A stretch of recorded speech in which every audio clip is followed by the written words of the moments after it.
Hey all, welcome to Challenge Accepted, the podcast where we challenge each other to a new movie or TV show every week. I am talking with Thomas. How you doing, man? Good. I am pumped. I'm so glad you finally watched this movie. Let's go, because I watched it on Thursday night and I saw the reviews were coming in, right? The Rotten Tomatoes. I saw the green and it was like in the 40s. I was like, God, can it really be this bad? Right. And then we watched it, right? And I don't know. I don't think we feel like it's a rotten movie. I don't know. What do you think about it? I think Rotten Tomatoes is rotten. IGN is wrong. IMDb has been wrong. Everything that you see where that are like actual fan votes, they're in the healthy like 70s and 80s, and I feel like we're there. Yeah. What about you? Dude, I love this movie. I'm just already coming out strong. When we were watching it, I'm like, when does this suck? Like, like I can see parts where we were kind of talking about it. This had a break in between the strikes, right? Where there was the actor strikes and the writer strikes, where they had time to toy with it. And you could see maybe where they adjusted things. But I'm like, where does this movie suck? Because I didn't see it. And we've watched a lot of movies over the last couple of years that were definitely in the 40s and their scores were higher. And then I'm watching this movie and I'm like, this definitely does not deserve to be in the 40s. So I don't understand, but we're going to get into it. And I'm pumped that I get to talk to you about this movie. And I loved it. I got so many notes, man, and I wrote the review on the website right now, guys, if you guys want to check that out. But let's go ahead and get into some of these notes to kind of help me kind of have clear my mind. I was in the middle of the movie, and had a direct message. He was like, just hearing the word adamantium in the MCU gave me goosebumps. I was just like, it's just so close, guys. That felt so good. Yeah, I mean, it is wild. Like, okay, because you think multiverse, we just got it with Logan, we just got it with Hugh Jackman, and he's like, okay, he's got adamantium, but like that's from a different universe. Yeah, and like I'm not even mad that it's coming from the Celestial. Like I don't care. Yeah. It's different. As a true fan, like I remember being in the early 2000s, or like even in the 90s, reading the Marvel Encyclopedia and seeing adamantium, like, ooh, it's an alloy. Like there's vibranium mixture in Captain America's shield and all that stuff. Yeah, but I don't care. Like I dig it. I'm like, all right, cool. This works for me. I don't need the exact science. Well, and even the fact that Celestial was in Earth kind of says it is from Earth. Still, it's not necessarily an alien thing. So. Dude, so good. Yeah, that's true. That makes total sense. Yeah, because that was at the core. So I will say the way that Henry Ford delivered the line, I thought was less for the people in the room and more for the people watching. And it was like, vibranium's always been the best. And I think for myself, I'm a little bit of a vibranium fatigue. We're getting a lot of people that are kind of tired of the suits that kind of just like form over thing with a nanotech that's all vibranium based now. So, and like the Cap's wings in this are very vibranium. So you knew that was going to be like heavily used.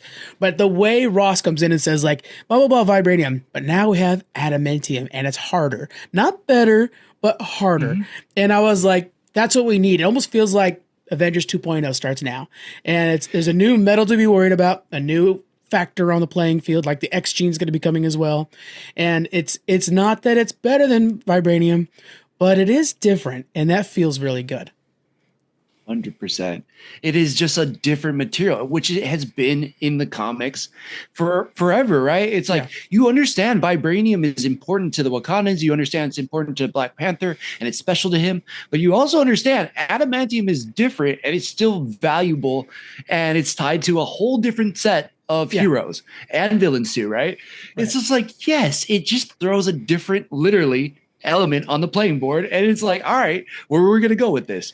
And I think it also provides a little bit more comic accuracy to potential shields and things down the line. Exactly. It gives the opportunity for the 616 to have their own Wolverine down there. I just dug it. I loved it. And where do you want to go? Because I want to talk about Harrison Ford right now. But let's go ahead and go through our characters because I want to talk about Isaiah Bradley. So we'll start with Harrison Ford. Though. Good pull, man. Good brother made me almost fucking cry. Like, too. Oh my God. Give him his suit back, damn it. I was so mad. All right, we're starting with Isaiah Bradley. Oh my God. Okay. How did he just kill this role? And the character's writing, like from Falcon and the Winter Soldier, I was like, oh, that's cool. I wish they'd bring back Isaiah Bradley. Clearly they're just setting up like the Young Avengers, but I wouldn't mind them using him more. And then it was like, nah, scrap Young Avengers. Let's focus on Isaiah in this one. And, bringing in the idea of identity, legacy, race, all into one character like this. And then the like when he's kind of woken up again in the middle of the park. That look in his face of desperation, you see it in your grandparents when they get a little bit older too, that little bit of confusion. And it just like lost. Oh, it just penetrated me right away. I was goddamn. And when he just wanted his coat back and he's like, I don't want to go back in. And it was like, yeah, you don't need to ruin go the back suit. in. Don't ruin my suit. Don't ruin my suit. And I was like, no, man, like, don't ruin the guy's suit. God. He busted this out after however many years, like 30, 40, 50 years. Like, don't mess up the suit. Or whatever, yeah. And then there's the racial undertone too, where it's kind of like, you know, the way that Sam's looking at him is kind of like, just surrender because it'll get worse if you don't. And it's like, he's not in the wrong, or he's in the wrong. He definitely did that, but he doesn't know what's going on. Yeah, but it's like not his fault. And it's so crazy. We get to this flash forward, you know, spoiler alert down the line, but for the whole thing, for sure. Get Bucky, right? Yeah. We get Bucky in this movie, and it's like you look at the Winter Soldier compared to Isaiah Bradley. It's not too much different. Oh, right? Yeah, exactly. But all of what they set up, like if you watch Falcon and the Winter Soldier, you are paid off here. They bring him back and you get to see that their relationship between Sam and him are still there. Mm-hmm. And he's still rooting him on. He's like, hey, I don't think a black man should ever be Cap. And now you're here and you are Cap. And you want me to go to the White House with you? Like, you know what they did to me? And then he's like, no, man, trust me. Like, you're going to get the kudos you deserve. Right. And you're like, yes, okay, he deserved, because he was, you know, the second generation of Cap. And he never got half the treatment that Steve Rogers got. Right. He was a tool more than an idol. And like Steve was the icon that they held above everybody else. And instead for Isaiah, they just was a tool that they kept like letting get blunt and just kept 100%. Throwing him into it. Yeah. And then just like beat that tool to shit too. Like he was in jail for 30 years and you're just like, what the heck? And he's obviously like, you know, seems like a stand-up guy and he obviously tried to do the right things. In fact, he did almost the exact same thing that Steve Rogers did back in World War II that he did in the Korean War or Vietnam. Like he did this exact same thing, but he got thrown in jail. So it's like, okay, that's BS. So our Cap, Sam Wilson now is bringing him into it. And then that whole limo ride, like if you've ever been in a limo with the buddies and you're like, whatever, it's prom or, you know, special night out. And you're just like, we're in for a night, boys. Pop the champagne, bring out the beer. And he's getting into it. They're joking with him like, oh man, like 3 generations here, just having a good time, about to like, you know, guys from the bottom now about to go to the White House. Like, this is so sick. And then they get to the White House and they turn around and Sam's like, hey, turn around, Isaiah. Look, they want to take your picture. Everybody takes the picture. Yeah. And you're like, they made it. Like, this is great. Then, you know, and stop me at any time or jump in at any point. Well, I do want to jump in real quick because I just thought of something and I hate to keep bringing up, Adamantium is going to be on my mind for the rest of the MCU. But if we think about somebody else who was experimented on by the American government and used as a tool to death, we might be getting the Isaiah story brought back. And how interesting would it be if Wolverine and Isaiah meet up as kind of, you know, Sam, I just watched Winter Soldier again. Sam, the way he's introduced is like the guy who's helping soldiers coming back. How cool if it is Isaiah is like kind of that knowledge base of recovery for Logan. Oh my God, dude. Oh, yes. I love that. Because like literally he got experimented on, got turned into a weapon. Same thing with Isaiah. Fun fact from the comics too for everybody. The experiment that they used to work on Logan was the same experiment that they basically did on Steve Rogers. Mm-hmm. They were trying to. That's why he's Weapon X. He's literally the 10th experiment or 10th generation of the experiment trying to create a super soldier. Yeah. So it's like, it's there. It's all there. It all links. It all connects. I would love that. I would love that Sam Wilson is the one that kind of ushers Logan into this new phase of the MCU, especially before Doom Wars and Secret Wars and all that. But like, I love Isaiah. We get to that point. He gets brainwashed. Automatically, like lights are flickering. How do you take a picture? Was that a good picture? All right, we're selfieing.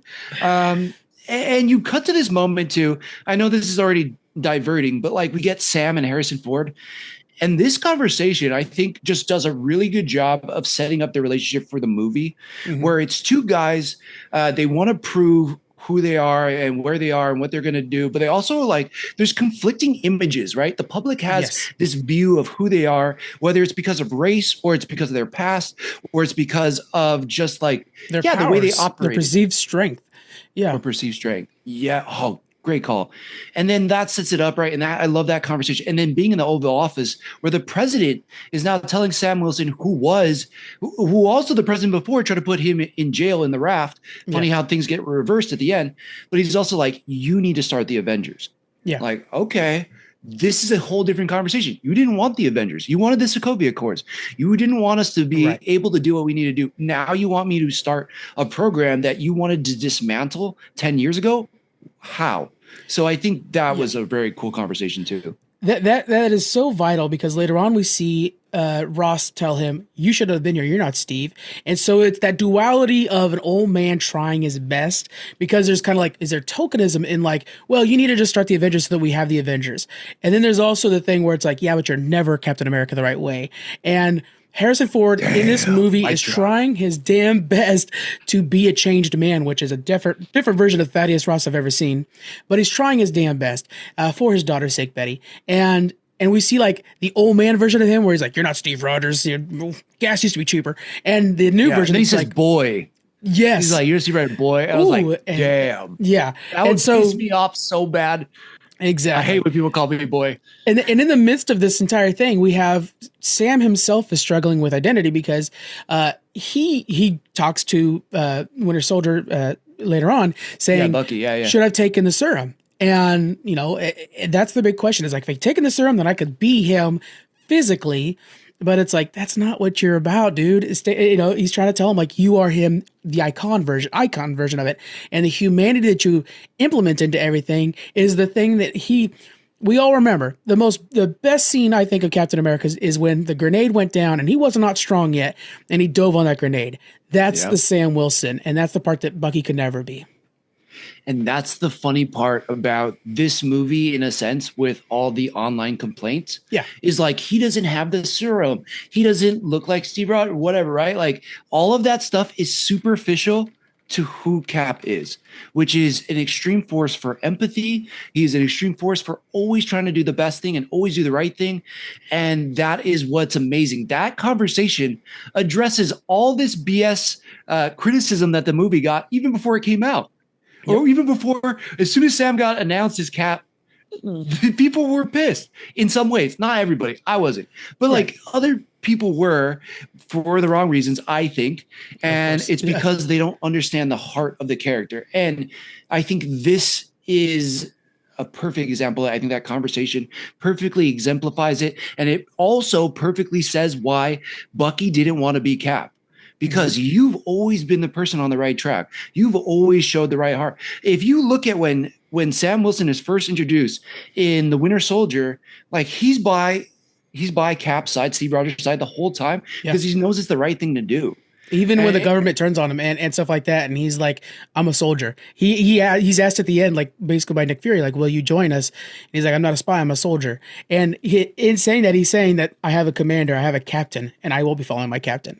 Yeah, but it's not even a captain. Yes, 100%. But it's like I love it because it's not like we are.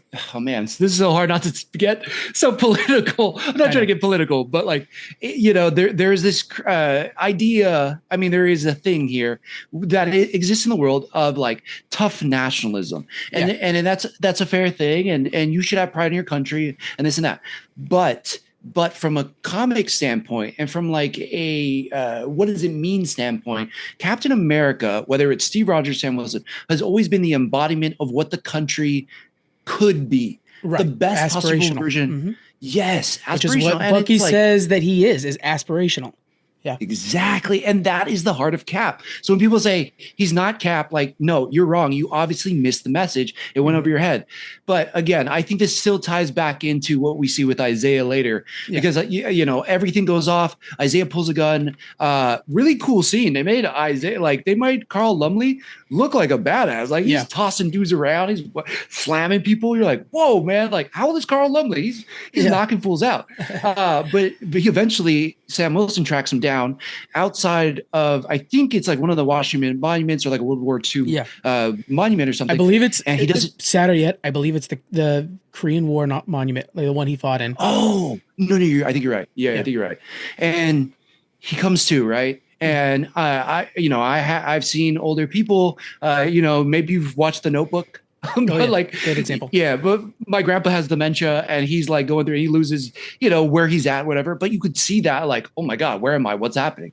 Yeah, And I think Carl Lumley knocks out of the park. But then there's the added element to your point of the race. yeah, And he's like, hey, man, I'm sorry. I know you don't know what's going on, but you did something. And like, this isn't good optics because hey, listen, you are a super soldier, but you're not like, you're black. And like, that's going to be a tough issue here. yeah, And it shouldn't be, but that's what the situation is. And Sam is giving him that, like, hey, man, listen, like, hey, let's calm down and I'm going to figure out how to help you. yeah. And that point of like, I don't want to go back in there after you've been in jail for 30 years wrongfully. And then you have to go back in and you don't even know why. God, I can only imagine how scary that is. I know, but it's portrayed perfectly in this. Let's start going through a couple more of the characters here. I want to go to Joaquin, who's our new Falcon.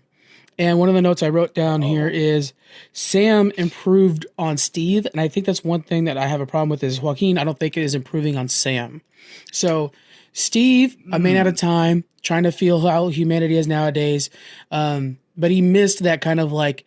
It's why Sam is a counselor, right? He missed that kind of relatability in that soldier's life, and remember, like not sleeping in a soft bed. It's hard to sleep in a soft bed. That thing, Yeah. Feels like a marshmallow. You sink to the floor. yeah. I don't think Joaquin provides that for Sam. Not yet. He is really cool to watch, but I think as a person, as a Joaquin to Sam, not necessarily Falcon to Captain America, I don't think there's that relationship in this one. What are your thoughts there? Dude, that's a good criticism. I didn't think about that at all, but I actually think that's really fair. I think they try to show it a little bit because like Joaquin's on the computer, right? And he's like, I tracked him. He's here. Like he's definitely more tech savvy. Mm-hmm. So I think they tried to show that, but you're right. Like he doesn't necessarily have the same support that Sam had for Steve. Mm-hmm. And so, yeah, there is there. But I will say, he had some of the funniest lines in the movie for me. Yeah, that was his job. Yeah, definitely. Yeah, and how he delivered it. Like, I was like, oh, man, Joaquin's hilarious. And, I didn't really love the suit, but I loved, like, their partnership. Yeah. Like, you ever, I feel like we're getting to that age now where there's, like, younger kids who are in their 20s. And, like, God, it's so sad to say, like, kids. But, like, you know what I'm saying? Like, or even, like, teenagers. Right. But then they say something or you just connect with them and you're like, dude, that was smart. Like you're on it. Like you get it. I felt like that relationship was kind of there. And so for me, it kind of reminded me of some like younger cousins I had, or like when there was kids that we would hire for some of my jobs and we bring them in and they were on it and they were just saying funny shit. And so I liked it, but I think you're so fair in saying like, he didn't really elevate him to grow past where he was already at. Right. Like a great example of this too, I think in my opinion is Batman is outstanding. To me, the best hero of all heroes. But when you add a Robin to him, I think so. That's a whole conversation for another time. But when you add Robin to him, and each Robin's different in what they add to him, but when you add a Robin to him, it elevates Batman to this like fathership role.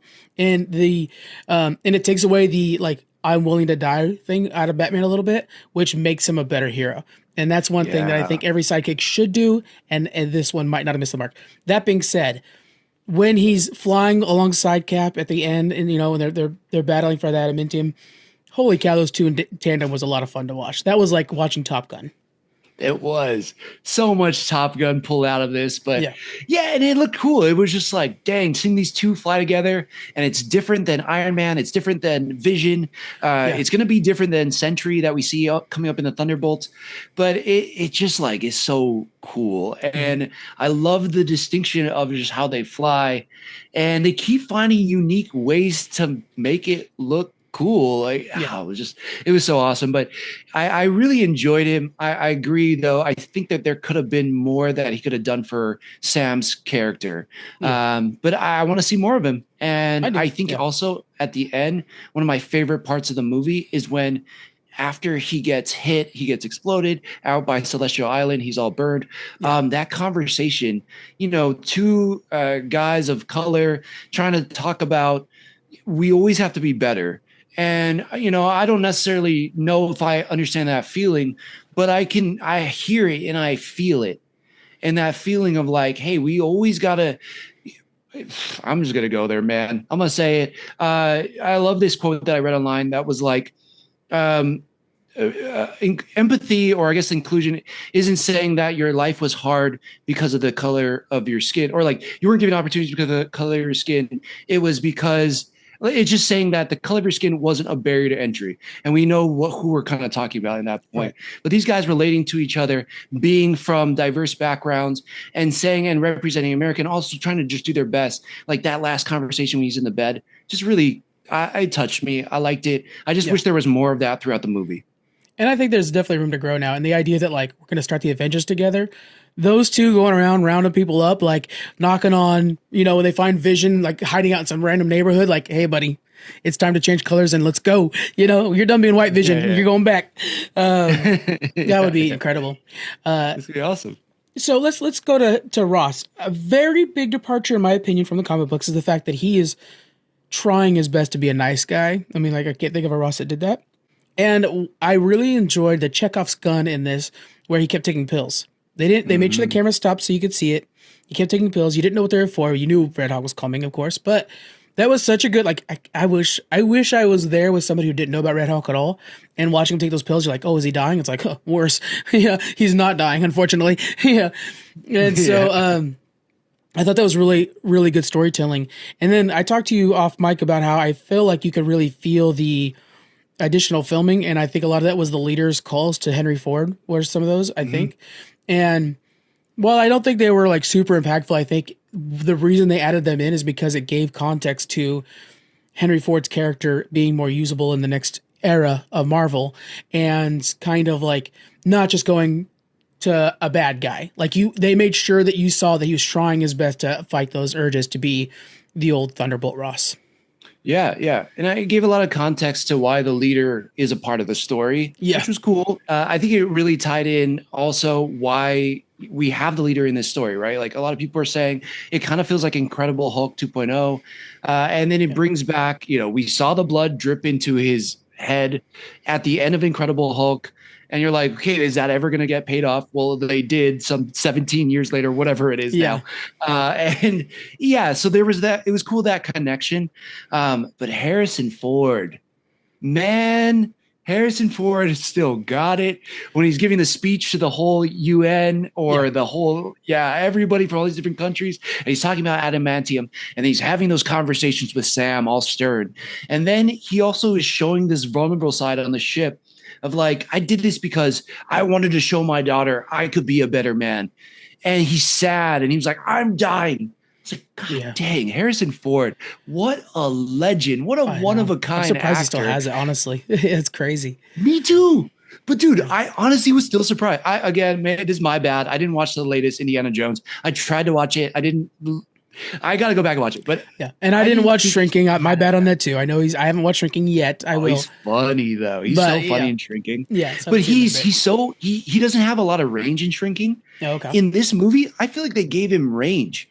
He goes from being like presidential, he goes to being stern, he goes to be emotional, he goes to being angry, he goes to being sad. Like, it's like, wow, Harrison Ford, they let him open the bag and like, go for it, man.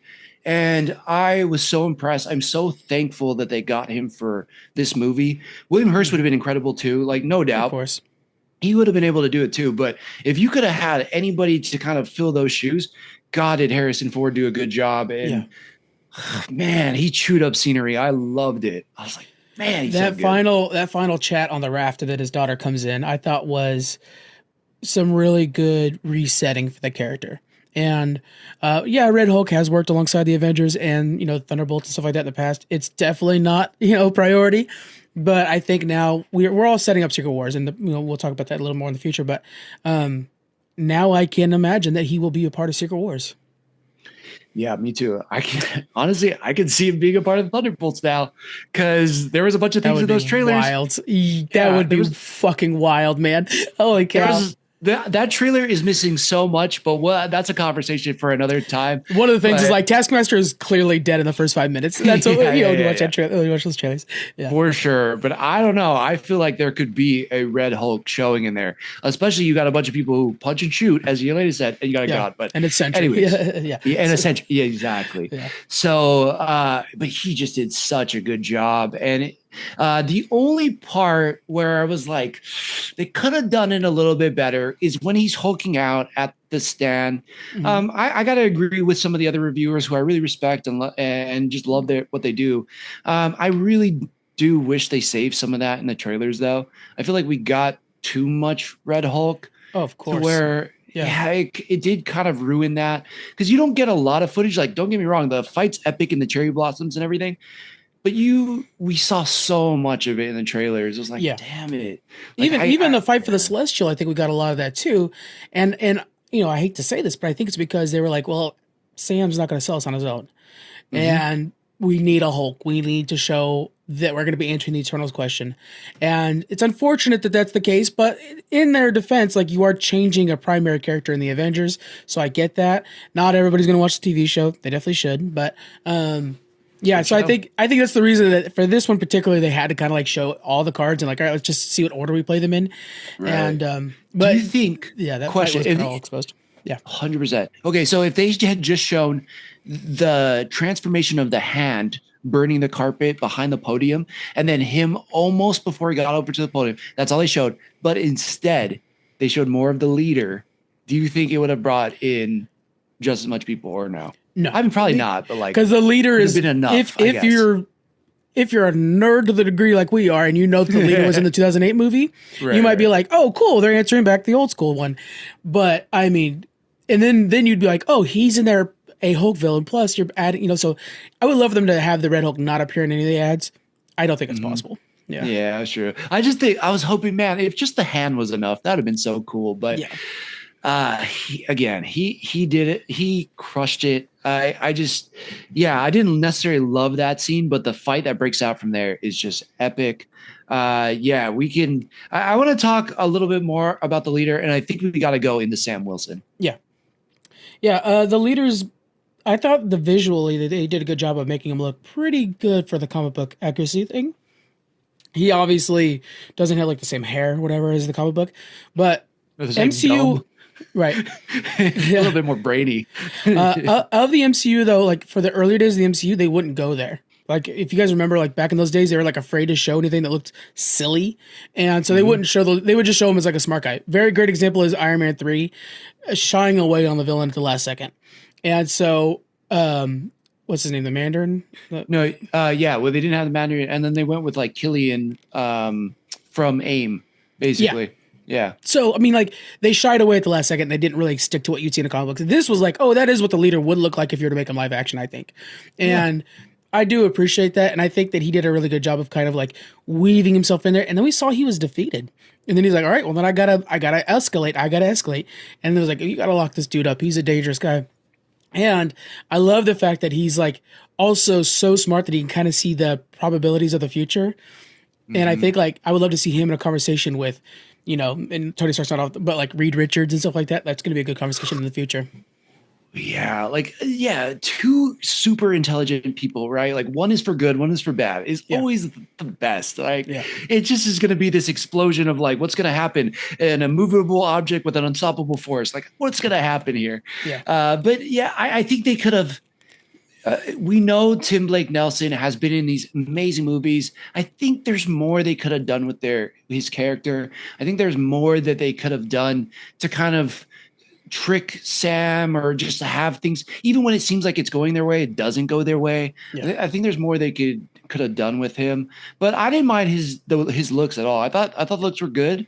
I think it's smart that he's not dead at the end of the movie. I can see him coming up in a lot more situations. And, when you bring in all the other heroes that are still alive and then you start working these plans, and he's kind of manipulating the scenes where every time they think they win, it's just kind of feeding more into his plan. I would love that. I think that's so good. But I kind of just wish they developed him a little bit more. Bro, you just blew my mind a little bit. They're Arkhaming now. They hadn't done that in the first part of the Marvel. Because this feels like, again, Avengers 2.0. They're doing the Arkham thing now where they're saving all their villains instead of burning them up. And so, just bring back leader or whatever. There's a breakout. Oh, the entire Avengers movie is about a breakout at the raft.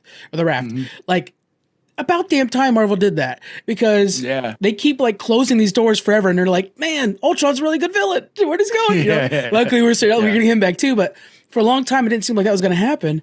And so that's cool. I like the idea that we're going to have this kind of like little Arkham Asylum that we can just kind of nudge the door open every so often we want a really cool Batman story. Yeah. Definitely. We don't even know who else is at the raft besides Zemo. Zemo might have been spotted in there as well.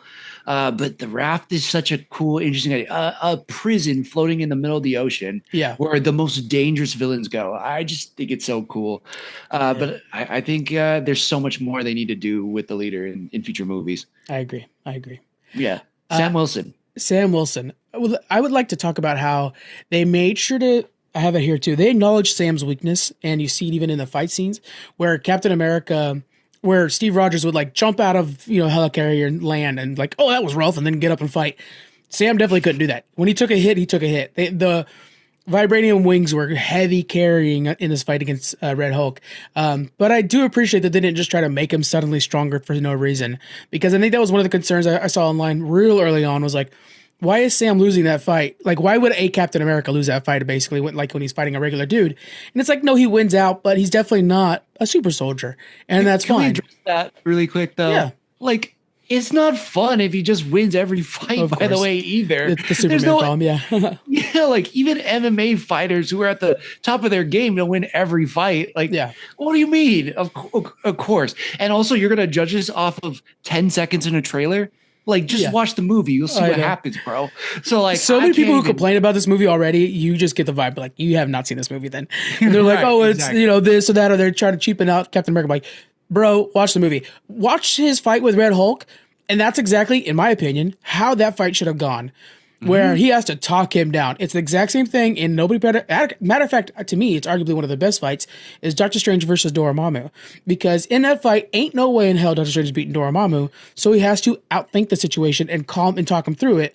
And I think that's exactly what Sam had to do. Ain't no way in hell he's going to beat Red Hulk, so he better figure out a way to talk him through. Luckily, the cherry blossoms are around. That was a good move. So you saw him get in that area, like, nice. Yeah. No, I love the call out to Doctor Strange. I think that was a perfect example, because in the MCU, I can't speak for all other villains in the world, whatever, but there's just some villains that you're just not powerful enough to beat. It doesn't even matter if you're Thor, or Doctor Strange. Like, they don't have enough power. So you have to outthink them. You have to humanize yourself to be able to do it, so that, because they can't think on a human level. And sometimes that is an advantage as much as it is a weakness. And so, yes, it was so good. Also, like, he's just brawling dudes in hallways. He's finding unique ways to hit the shield. Like, he spin kicks it one time in a dude's chest. Oh, yes. Like, that's epic. He's way more acrobatic than Steve Rogers. And it's not better. Again, we're not talking better. It's like the vibranium adamantium. It's just different, and it's cool. And I like seeing how they can use this metal frisbee in different ways. And I keep being amazed by it. It reminds me of video games and RPGs. You either choose to go more strength or more agility. One went strength, one went agility. So they're using the things in different ways. And that's freaking cool. The fact that we get to see both of these, we're very lucky. Yeah, exactly. And they set it up perfectly when they go to the gym with what is his name? With Isaiah and Joaquin, Exactly. And they're training, and they show him like being super agile and still pulling the flags. Yeah. You're like, oh, this is different. This is not how Steve would do it, but it still works. And I think they perfectly set it up, and he's more agile. He's more acrobatic, and it just like, it adds a lot of fun to all the fight scenes. Plus they're a little bit more visceral, because if you even go back to Winter Soldier, Cap's running around, he throws a shield in someone's chest, they get blasted, or he stomp kicks someone, they go flying over the railing. Yeah. Sam can't do that. So there's a few more punches and a few more kicks that get thrown in there, and I'm not mad at it. Yeah, I think for the next iteration of Sam's, Captain America, I want to take away the vibranium. I know that they called out that they're going to bring more vibranium in, but like, hey, we have adamantium now. Let's use that. Let's change up that formula of the vibranium a little bit. And I do like the idea of kind of Iron Manning him a little bit, where like he has more gadgets. Like, I like the part where he's pushing something and he like kicked in the what's it called, Red One or whatever.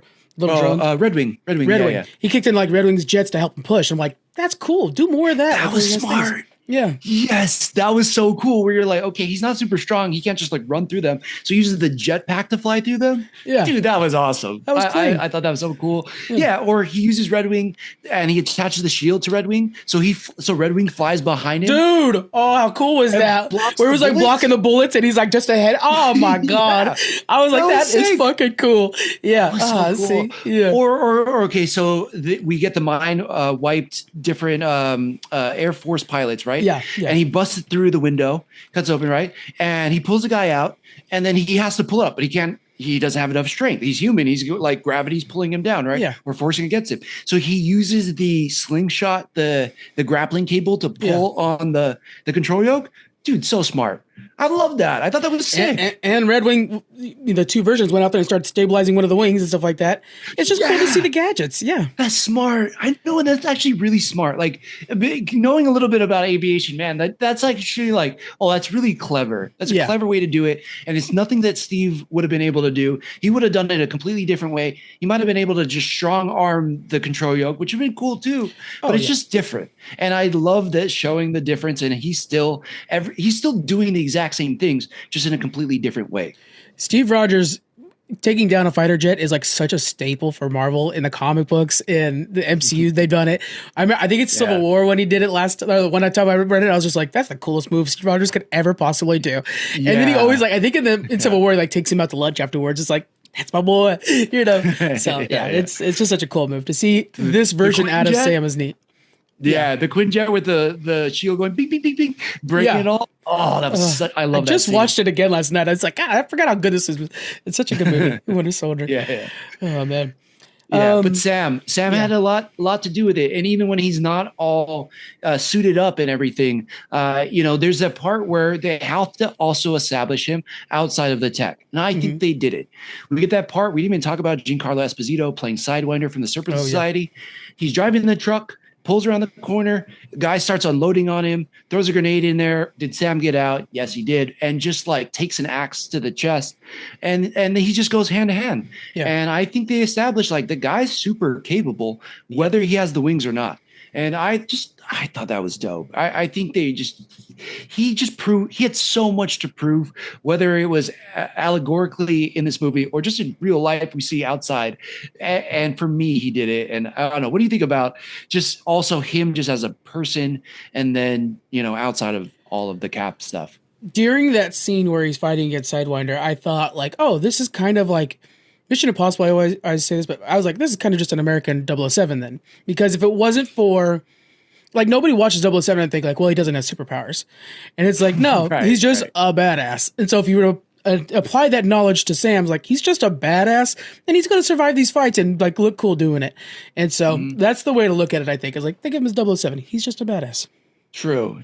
And I mean, he takes some hits. Like I said, he still took an axe to the stomach or whatever, It's like he didn't walk away scot-free. And then even in that situation too, he didn't have the shield, he didn't have the wings. So he uses his smarts. He takes the bleach, he rolls it over the car batteries to make the smoke to hide himself.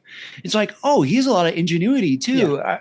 I loved it. I just kind of, I love that fight for a lot of different reasons, but I also love seeing Giancarlo Esposito there, and he's a really cool character. It would have been interesting to see that wrestler. What's his name? I don't know the name of the wrestler. Are you talking about the one that had the Viper daggers? Yeah, I don't remember the name for him though. But it would have been cool to see him too. But it just really, it worked for me on a lot of levels. There's a really good run of the Uncanny. I think it's Uncanny Avengers out right now where they fight the Serpent Society. And it's just a fun comic. So much action in it too. Brought me right back there. And then they use him to kind of further the story, but also seeing Sam at the White House, talking to Harrison Ford, then talking to the Japanese Prime Minister and showing like, I'm the symbol of peace. Whether, again, he has superpowers or not, he always has to be on the right side of good. Whether he and then also breaking into pushing past people and like, I got to talk to the president. You arrested the wrong guy. Like, I know he shot at you, but that wasn't his fault. And then the conversations there, I really thought, Anthony Mackie just did a good job all around. I love Anthony Mackie as a person. It seems of course I don't know him, but like every interview I see him, he's so charming. He seems like a guy I want to hang out with, have a beer with. And I thought he brought that all to the table. There's a line he said in one of the interviews recently. He's like, "This is the first movie where people are going to go to see me," and I was like, "Brother, I am right there, man. I am rooting for him so hard." And same thing with actually Joaquin. I don't know the actor's name, but like his social media Danny posts. Ramirez. Thank you. All the social media posts are just like, I'm having so much fun with these really amazing people around me, and so I'm just rooting for this next generation of Marvel heroes to, and it's funny to say next generation. Sam's been around for a very long time, but to just kind of like lead us into a new era of like with Fantastic Four, hope and like aspirational heroes. That's what I want. Yeah, definitely. And I think he did it. You beautifully kind of talked about towards the end too, right? We get the empathy of it all, and that flower petal, and just him talking him down where he stripped down to nothing. Also, side note, I really dug how he was kind of stabbing the Hulk and showing how even Red Hulk's different than the Hulk we know. Like, I was like, oh, it's cool. Like, his skin's not impenetrable. I was like, that's a pretty sick little. Well, it's vibranium that he's stabbing him with, so I think that's why. True. Because adamantium can cut Hulk, right? That's the whole Wolverine fight deal. Mm-hmm. You know what? Actually, here's a problem that I have: is they did not show the heat aspect of Red Hulk at all.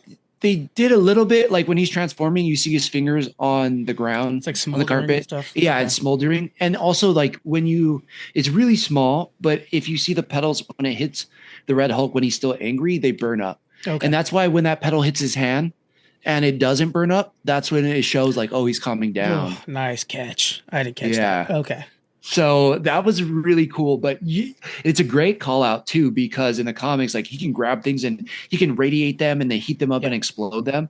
So it's just cool that you could even see differences in Hulks. It's like what we've seen differences in Spider-Man's, like Toby's different than Andrew and Andrew's different than Tom. And all the Spider-Man are different. All the Hulks are kind of different. It's really, it's sick. I loved it, but talking him down with his humanity, with his empathy. I loved it. And I love the conversation between friends. Where also fun fact, like when Bucky shows up in the room when they're looking over Joaquin Torres, he's also on Sam's left. So like on your left. Yeah, I was like, oh damn, nice. You're right. The feels. I just, god. Again, Winter Soldier. Just watching that again, and all the on your left stuff. I'm like, that's a tattoo waiting to happen, man.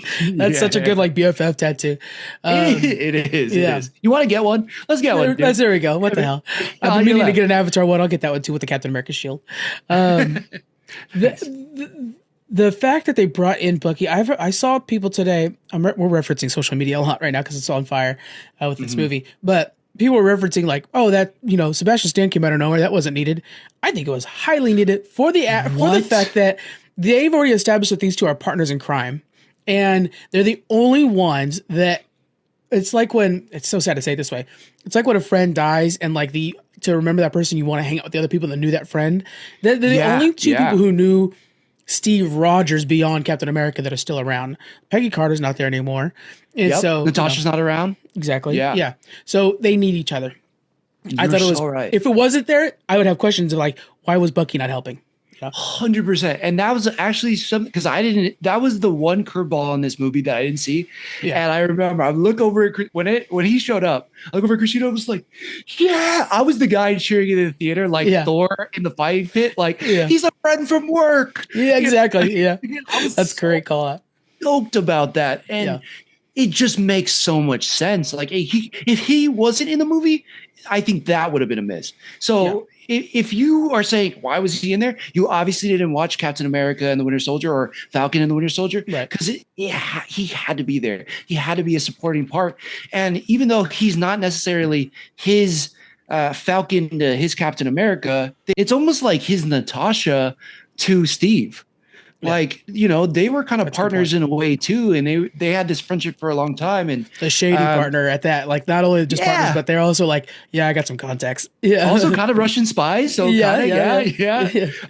but dude, I just love that. And then the dialogue is so true to Bucky. The dialogue is so true to Sam. The conflict of like, I never understood what it would take to be like the black man taking up the shield. And also like, should I have taken the serum? Like, hey buddy, like, did I make a mistake? Did I neglect something I should have done because it would have made things better? And like that's something you might only trust a friend Right. to ask, you know? Mhm. And to me, I was like, God, that was one of the best conversations. I just wish there was more of it in the movie, but that might be selfish. There's a small line. If you miss it, it's very easy to miss it. But like when Sam's walking up to Red Hulk, thinking like I'm gonna die, but I gotta try this. He even says like quickly, he's like, I should have taken that serum. Barnes doesn't know shit or something like that. He says that Yeah, while he's walking up, and I'm just like, that's clean. That's so that's clean. funny. Yeah. That was a great callback. Yeah. I will say we got to start changing. It's not Bucky. It's possibly Senator Barnes, as he's running for office true. right now. Although if Thunderbolts is happening, I think he's not going to win that election. But yeah. Yeah, it is interesting. I know people have been calling out like, how the heck did he become a senator? And because he's like a Russian assassin and he's got all these people brainwashed, yada yada. But if modern politics has taught us anything, anything's possible, guys, with the right people endorsing you. I think at this point, I'd vote for Bucky at this point. Me too. Also, Sebastian Stan, top 5 actor to me. I love that guy. Anything he's in, I'm ride or die for it. And just that dialogue, and then knowing that there's a true friendship there on and off screen. That moment where he's kind of reassuring him, like, you're Cap. It felt to me like it was more than the movie. It really felt like it was like, hey, buddy, like you got this. I believe in you. And like, damn, that hit me on such like a personal level too.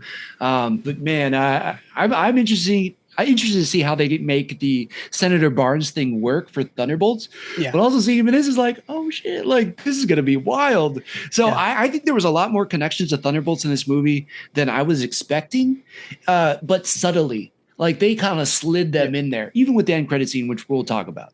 Yeah, I actually, speaking of end credit scene, I have a feeling the end credit scene for Thunderbolts will be Sam going to the Thunderbolts saying like, hey guys, don't work with Val, come work with me.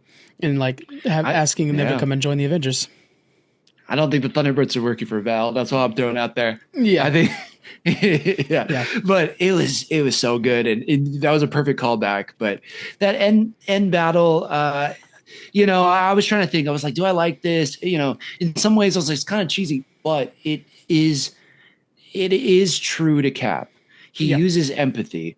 He, the only time he just flat out like beats somebody to a pulp is kind of Iron Man, but that was like also wait, who? A Nazi. Anytime it's a Nazi, he demolishes their ass. Yeah. Right. Ask Red Skull how that goes. Yeah.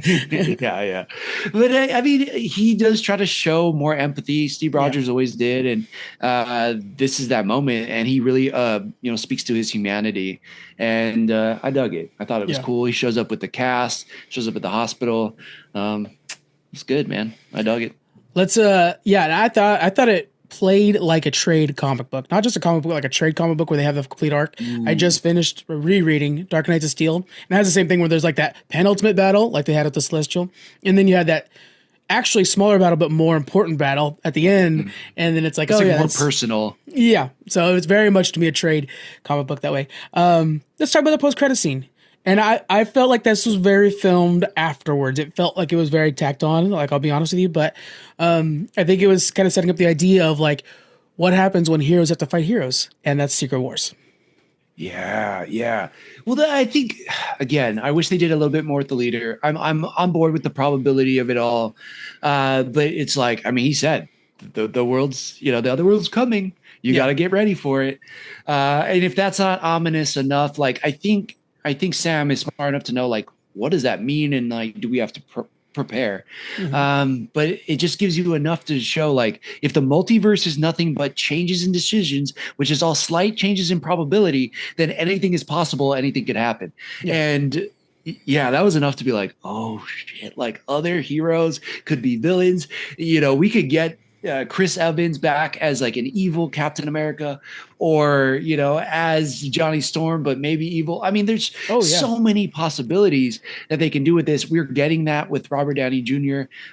It was subtle. It was smaller than I kind of wanted, but when you start thinking about the implications of that end credit scene, you're like, damn, this means a lot. This could be especially big. The way he says it is it's not like you're going to find an evil Tony Stark necessarily. He says your heroes protecting your planet. Well, wait, what if like another planet comes? They're going to have their heroes too. So then it's not a thing of like, you're fighting villains. No, you're fighting other heroes doing their job.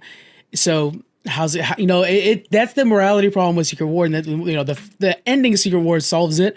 That's why we get Miles Morales. Woohoo! But yeah, so it's like you're not fighting bad guys; you're fighting people who are trying to save their people. Exactly. Like both sides are kind of right. Of course. And then like they're 100%. both fighting for their universe, and you're like, that makes sense. I'm fighting for my family. Well, I'm fighting for my family. And it's like, okay, how do you decide? And that's what's so good about this idea. It's also what's so good about like Jonathan Hickman's writing too. Like, can't praise Jonathan Hickman's writing enough, but it's like this moral conundrum, and then to see our characters so stretched out when they've constantly been trying to do the right things, whether you're Spider-Man or Captain America or Shang-Chi, whoever else we've seen in phases 4 through 5, like even Miss Marvel having to maybe fight another version of herself to possibly kill another version of herself. It's like, that is wild. And this is what this end credit sets up, is that you could see an alternate version of yourself who is equally deserving of living. And yet, are you going to just give up and roll over and just be like, yeah, you can destroy my universe? Probably not. And it's going to be crazy. But it happens in Radiant Black too. I'm just remembering that in Radiant Black, there's eventually a part where it's two different universes come, and then it's like eventually one of the Radiants is like, I'll sacrifice my universe so that yours can live. And it's like that's such a hero moment, but yeah, it's asking the ultimate sacrifice, really. Yeah. Spoiler alert. Well, you guys should be reading Radiant Black already by now. Radiant Black is so good. I'll just say issue 31 is the start of a new phase for Radiant Black, so check that out, guys. Yeah. Hell yeah. Tune into Geek Freaks if you want to learn more about that, by the way, if you want to hear from that. There you go. Yeah. So are you satisfied kind of with that end credit scene? Were you satisfied with like also like the Betty Ross of it all? I'm kind of just counting that in there now. Yeah. Like we got Liv Tyler, which I was so stoked about. Kind of cool. wish she was in more of the movie too. Yeah. But it was still super cool to see her back. It did feel a little pieced together. Like the call didn't quite sound right. There were a lot of things that I felt were pieced together, and they literally were. They were filmed months apart from each other. So there's that. But also, I think it's as serviceable as it can be, and it's definitely not the highlight of the movie. So. Right, for sure. I think they could have punched that up or made it more impactful in some way, but it was still cool to see her. I think those are really the only kind of little nitpicks I have about the movie. Other than that, like it was so fun. The end credit scene again was like so subtle, but still makes me hyped for the future.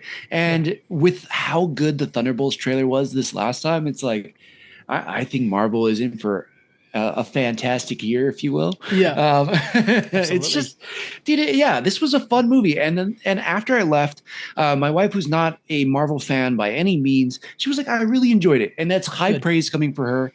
And I was like, okay, cool. We're on to something. I just had so much fun with this movie. And I want to go back and watch it as soon as possible.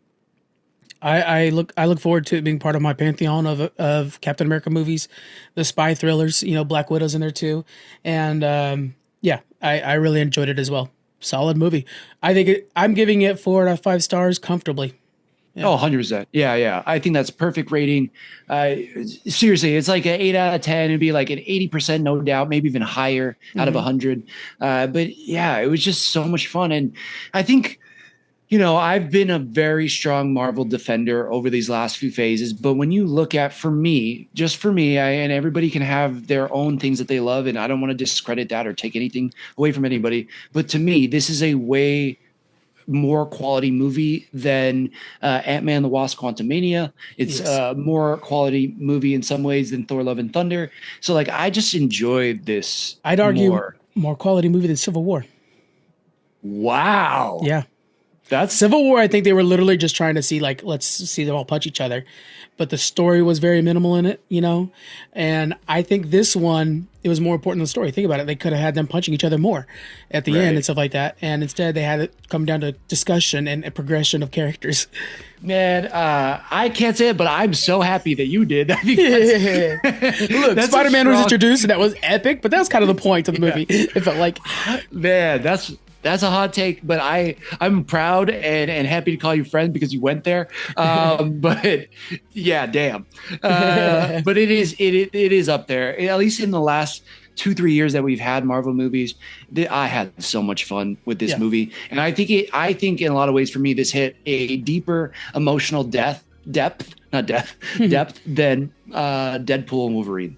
And that movie was one of my favorite movies of last year. But I think this movie hits a deeper emotional range. Yeah, that one was funnier too. So that was it's just a different vibe, really, you know. Yes, So and that's same thing going for Fantastic Four, which I think is going to have a very Superman vibe, where it's going to be very superpower oriented. Perfect. That's good. It's good that Marvel has kind of these different genres within the MCU. Yeah. Sure is, man. Sure is. What a time. What a time. All right, guys. Thank you very much for hanging out with us. I don't even know how long this conversation went. I know it went really long. So I'm looking forward to the edit. Hopefully it'll be out tonight. All right, guys. We'll see you on the next one. Bye. All right. Aloha. Thanks so much for sticking around through the episode.